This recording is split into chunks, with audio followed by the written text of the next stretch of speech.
Hello friends, welcome back to the my new video guys and my YouTube channel guys. Today friend we are going to talk about guys how can we save contact number in our oppo phone device. Friends, we want to save guys contact number in your oppo phone. So how can you save today friends? I will show you. I will tell you in this video guys. So before starting video friends, first of all go and subscribe the channel guys. Click the bell icon, like the video friends. Now let's see how can we save contact number in oppo phone device. Friends, you will have to on guys your dial pad guys. So I open your dial pad guys.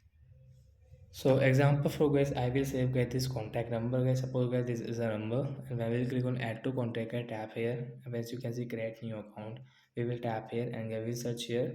We will set any name. So example guys, I will take my friend name Ravi, and as you can see, I will save this contact number. So as you can check this contact number guys. Again guys, open your dial and then open you guys your contact list and then scroll it. So as you can see guys, your this Ravi contact number guys, you can check here guys.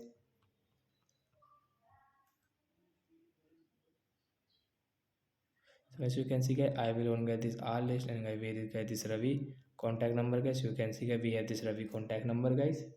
So guys, I will on it and as you can see guys, this same number guys, I saved my this Ravi contact number. So like that guys, we can save contact number. So bye guys, thanks for watching.